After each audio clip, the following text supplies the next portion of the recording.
भर में लोगों से कहना चाहता हूं, कम मेक इन इंडिया।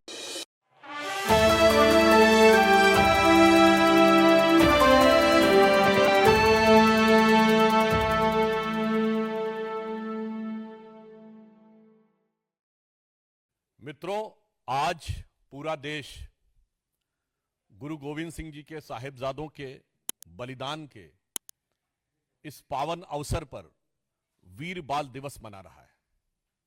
बाल दिवस यह देश पहले भी मनाता रहा, परंतु प्रधानमंत्री जी ने वीर बाल दिवस यानी जो भारत के शौर्य का प्रतीक है उसे मनाने की घोषणा की थी और आज पूरा देश उत्साह के साथ, गरिमा के साथ उस बलिदान को याद कर रहा है।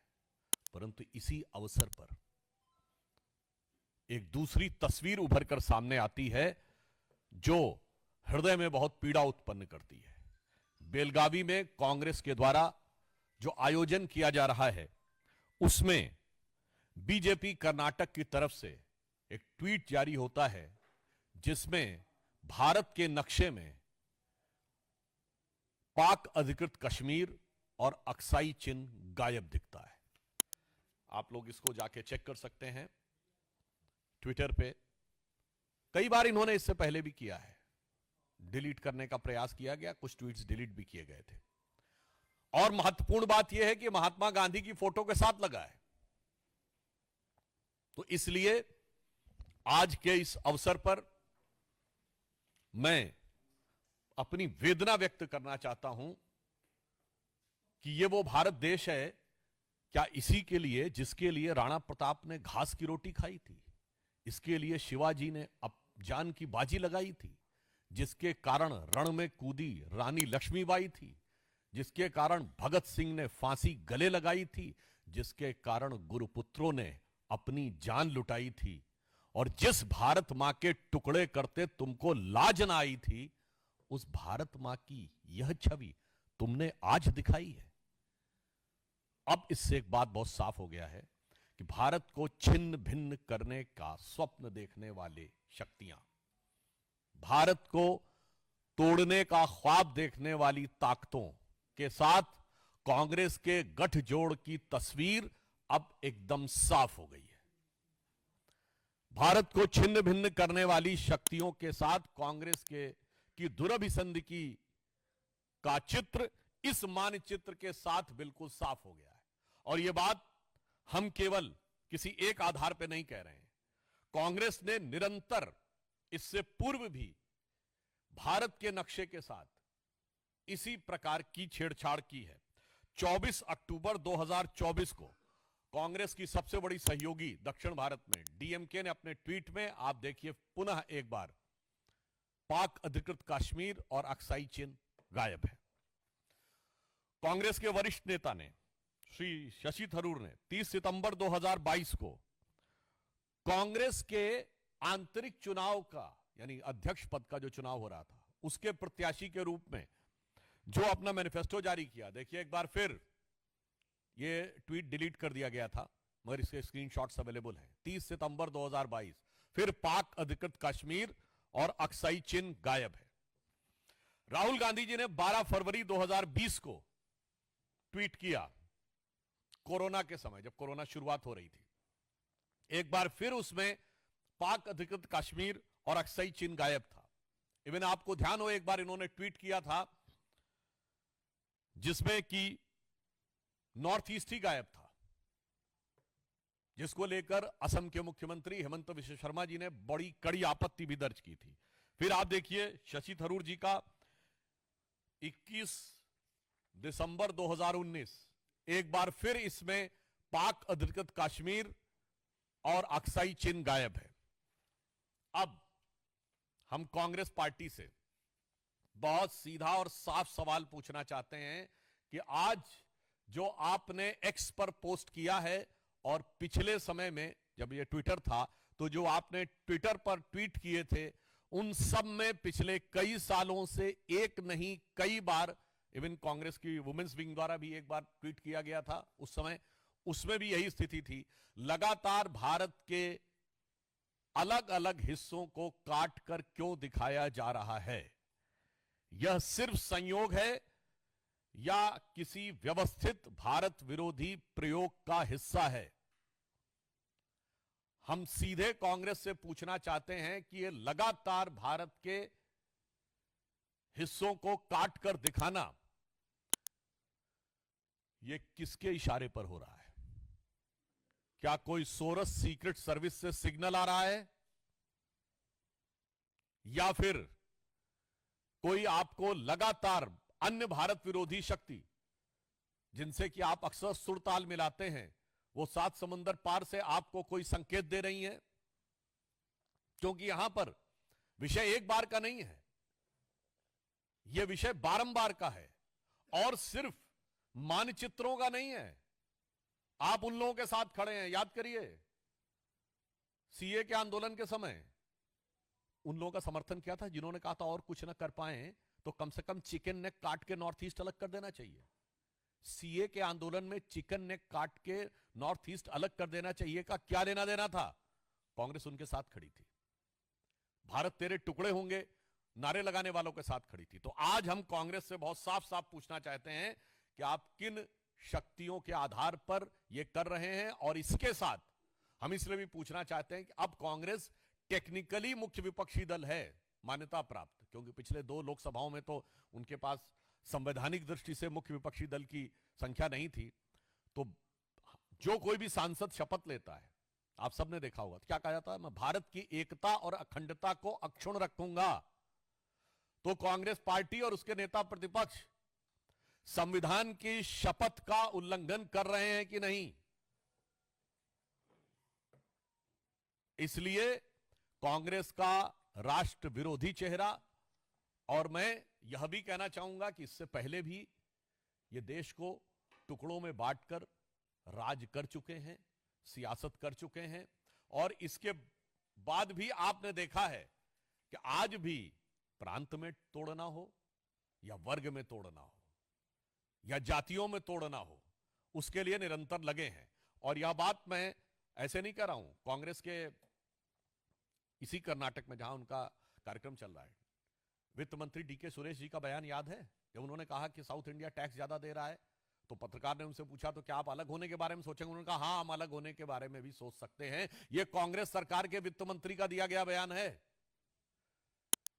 सैफुद्दीन सोज जम्मू कश्मीर कांग्रेस के अध्यक्ष रहे, जिन्होंने कहा कश्मीर को भारत से अलग हो जाना चाहिए, अपनी किताब में लिखा है। ये जम्मू कश्मीर कांग्रेस के अध्यक्ष रहे हैं। राहुल गांधी जी की भारत जोड़ो यात्रा में तमिलनाडु में वो एक ऐसे पादरी जॉर्ज पुनिया को साथ में लेते हैं जो कहता है कि मेरी दृष्टि में भारत की धरती इतनी अपवित्र है कि मैं इसलिए जूते पहनता हूं कि उसके ऊपर मेरा हाथ टच ना हो जाए। इसलिए पूछना चाहता हूं, जब बेलगावी में आप एकत्र हैं तो क्या आपके बीच में कोई मंथन हुआ है कि भारत को किस प्रकार से छिन्न भिन्न करना है? ये उसी की अभिव्यक्ति हुई है?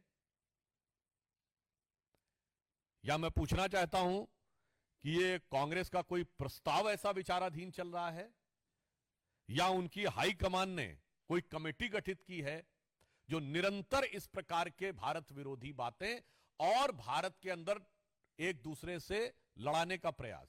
याद करिए तमिलनाडु के मंत्री ने क्या बोला था बिहार वालों के लिए।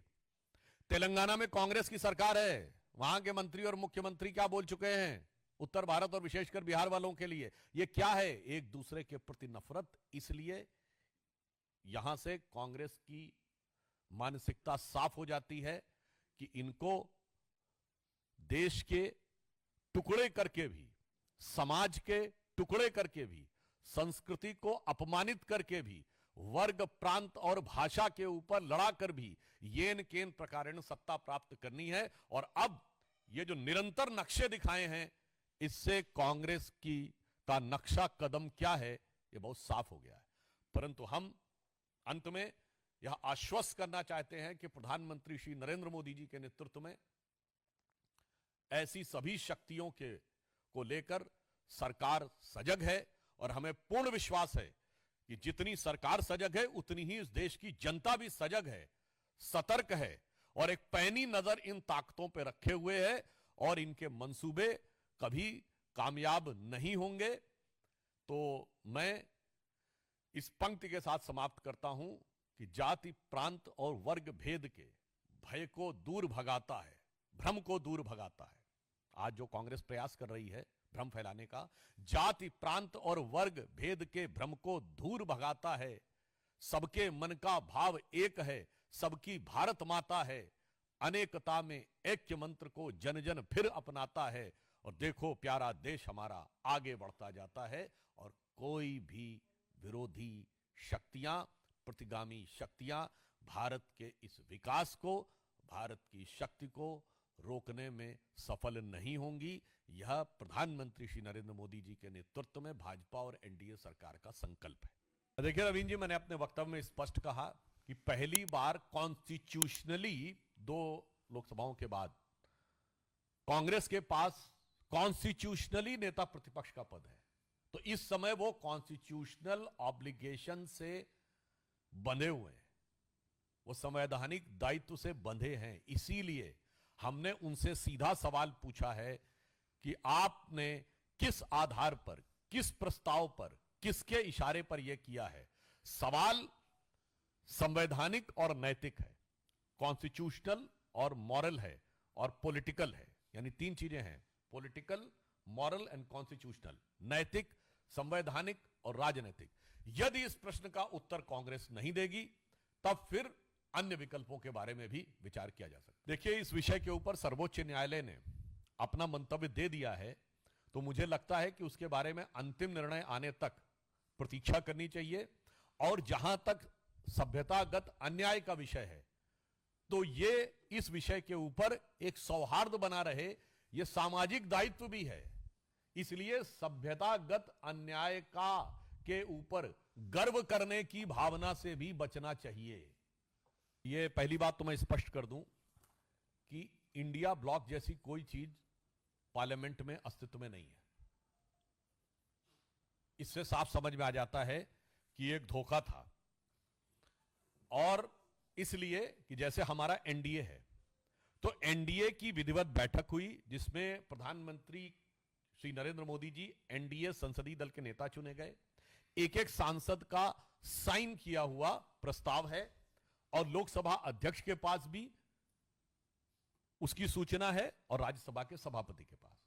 इंडिया गठबंधन का कौन नेता है, किसी प्रकार का कोई प्रस्ताव, तथा कथित इंडिया गठबंधन के दलों के सांसदों के द्वारा साइन किया हुआ कोई लेटर न लोकसभा अध्यक्ष के पास है, न सभापति के पास है। इसका मतलब इनके लिए आज आम आदमी पार्टी, जो पहले आम बनती थी, अब वो बड़ी खास पार्टी हो गई है। तो इनके लिए मैं कहना चाहूंगा कि बेनकाब चेहरे हैं, दाग बड़े गहरे हैं। बेनकाब चेहरे हैं, दाग बड़े गहरे हैं, और टूटता तिलिस्म आज सच से भय खाता हूं। और आगे की लाइन थी, ये जानते कब लिखा गया था? जब जनता पार्टी का गठबंधन टूट रहा था, तो अटल जी ने दुखी होकर यह लिखा था। जब गठबंधन टूट रहा था, क्योंकि सब आपस में बहुत सारी कारणों से आज स्वार्थ के कारण जुड़े अलग हो रहे हैं, तो उन्होंने लिखा था गीत नहीं गाता। तो वही उन्होंने लिखा था, आज उनके ऊपर लागू होता दिख रहा साफ इंडी गठबंधन पे कि बेनकाब चेहरे हैं, दाग बड़े गहरे हैं, टूटता तिलिस्म आज सच से भय खाता हूं, गीत नहीं गाता हूं। कि तो इनका गीत सिरे नहीं चढ़ रहा।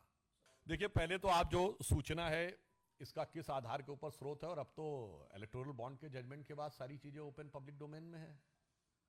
अब तो सवाल यह भी पूछना चाहिए कि कांग्रेस को इससे पूर्व में, हमारी तो कितने राज्यों में सरकार है? 19-20 राज्यों में, और तीसरी बार केंद्र में सरकार है। कांग्रेस शासित जिन राज्यों में उनको मिला है, जो इलेक्टोरल बॉन्ड से सामने आया था, आज तक उन्होंने उसका जवाब नहीं दिया है। और मजे की बात यह है, हमारे चंदे का तो हिसाब है 2014 से पहले तो कोई हिसाब ही नहीं है। हम पूछना चाहते हैं, क्या हवाई जहाज के बिल नहीं पे होते थे? क्या जो लोग उनके कार्यकर्ता जाते थे, उनका होटल में रहना, गाड़ी, इन सब के खर्चे नहीं होते थे? एक पाई का हिसाब नहीं है। इसीलिए मेरा मानना है कि इस विषय पे हमारी सरकार का प्रयास और पार्टी का प्रयास पूर्ण पारदर्शिता का है, और इसका मैं प्रमाण देना चाहता हूं। दिल्ली का भी चुनाव होने वाला, आपको याद हो ना? 8-10 साल पहले आम आदमी पार्टी ने एक बार कहा था चाय पार्टी करते हैं, और चाय पार्टी की टिकट कितने का था? 20,000 रुपए का। याद है 20,000 रुपए क्यों था? क्योंकि तब तक नियम यह था कि 20,000 रुपए तक का अगर किसी ने कंट्रीब्यूशन दिया है तो उसका डिटेल देने की जरूरत नहीं है, वो कैश में दे सकता है। इसीलिए 20,000 रुपए की चाय थी। अच्छा, चाय क्यों थी? 20,000 में तो खाना भी खिलाया जा सकता है, खाने में तो काउंटिंग हो जाएगी कि कितने लोगों ने खाया। चाय में कोई काउंटिंग नहीं हो सकती कि कितने लोग आके पी गए। हमारी सरकार ने, मोदी जी की सरकार ने आने के बाद उस 20,000 को 2,000 कर दिया। अब चाय पिलाना मुश्किल हो गया है चाय वाले ने जिस मुकाम पे पहुंच। देखिए, कुंभ भारतीय संस्कृति का ही नहीं, विश्व का सबसे बड़ा आयोजन है। दुनिया में कोई ऐसा आयोजन नहीं है। मौनी अमावस्या को एक अनुमान के अनुसार 4 करोड़ से 4.5 करोड़ लोग आ सकते हैं। दुनिया में कोई ऐसा एग्जाम्पल नहीं है जहां एक दिन में इतने लोग आए without any invitation, without any persuasion, without any advertisement. तो यह भारत की नैसर्गिक शक्ति का प्रतीक है। मगर क्या बताएं, जिन्होंने टोपी कोई दूसरी पहन रखी हो, जिनके ऊपर लाल रंग का प्रभाव कुछ ज्यादा हो, वो भारत के वास्तविक स्वरूप को नहीं दे सकते। और मैं पुनः एक बात और कह देता हूं, अखिलेश यादव जी पढ़े लिखे हैं, वो एक बार जाके इस बात को पुनः चेक कर लें। हमारा कुंभ का मेला 12 वर्ष में एक बार होता है, जुपिटर की साइकिल पे। 200-300 साल पहले किसी को जुपिटर की साइकिल नहीं पता थी। तो प्रयाग का कुंभ तब होता है जब बृहस्पति वृष राशि में होते हैं, चंद्रमा भी वृष राशि में होते हैं और सूर्य मकर में होते हैं। सेलेस्टियल क्लॉक से होने वाले दुनिया के सबसे बड़े आयोजन में जो कोई व्यक्ति गलती देखना चाहे तो मुझे लगता है उसकी दृष्टि का दोष है और उसे दृष्टि दोष के निवारण के लिए कुछ पूजा पाठ अनुष्ठान कराना चाहिए। देखिए, बहुत गंभीर बात है, क्योंकि इस प्रकार की बातें भी आई हैं कि पंजाब सरकार से विज्ञापन हो रहा है। क्या सत्य है यह तो पता चलेगा, परंतु पंजाब सरकार क्या कर रही है, यदि यह आरोप सही है, ये तो उन दोनों के बीच की आपस की बात है। यदि उस पर जासूसी का आरोप है और वास्तविकता यह कि पंजाब में जब से आम आदमी पार्टी की सरकार आई है तब से कानून व्यवस्था वहां ध्वस्त हो गई है। सिद्धू मूसेवाला के मर्डर से लेके अभी पवित्र स्वर्ण मंदिर के गेट के ऊपर पूर्व उप मुख्यमंत्री सुखबीर सिंह बादल के ऊपर जिस ढंग से अटैक हुआ, मुझे लगता है कि आम आदमी पार्टी का यह नेचुरल कैरेक्टर बन गया है कि सरकार चलाने के अलावा वो सब काम करते हैं। और जो योजना की आपने बात कही, एक महत्वपूर्ण बात कहना चाहूंगा कि वैसे तो सारे वादे ये झूठे ही करते हैं। आज तक एक भी वादा सही नहीं निकला। और वो जो पुराना गीत था, शायद दिल्ली की जनता वो कह रही है ना, वादे पे तेरे मारा गया बंदा मैं सीधा साधा। मगर जो ये तथाकथित योजना, इसमें आपने एक बात देखी कैसे संगति का दोष आ जाता है। इस पे लिखा हुआ केजरीवाल कवच, जाने आपको, देखा आपने? केजरीवाल कवच लिखा। केजरीवाल जी क्या हैं आज की डेट में सरकार में? ना वो मुख्यमंत्री हैं, ना वो मंत्री हैं, ना संसदीय विधायक दल के नेता हैं, चीफ विप तक नहीं है। तो सरकारी योजना यदि आप कहने का प्रयास कर रहे हैं तो उसमें गैर सरकारी व्यक्ति का नाम कैसे हो सकता है? और जब यह कहा जाता है कि ऐसी कोई सरकारी योजना नहीं है तो इसका मतलब आज विज्ञापन भी झूठा साबित हो गया। या ये वही संगति का प्रभाव है कि मनमोहन सिंह जी सरकार चलाते थे और फोटोवा पे बड़ी बड़ी फोटो सोनिया गांधी जी की होती थी। देखिए, इसे कहते हैं कि नई राजनीति का दावा करने वाले केजरीवाल जी, शायद कांग्रेस वाले उनसे कह रहे होंगे कि रफ्ता रफ्ता वो मेरी हस्ती का साया हो गए। उनके ऊपर नाना प्रकार के आरोप लग चुके हैं। कोई ऐसा आरोप नहीं बचा है जो आम आदमी पार्टी के किसी नेता, विधायक, मंत्री पर न लगा हो। फर्जी डिग्री से लेके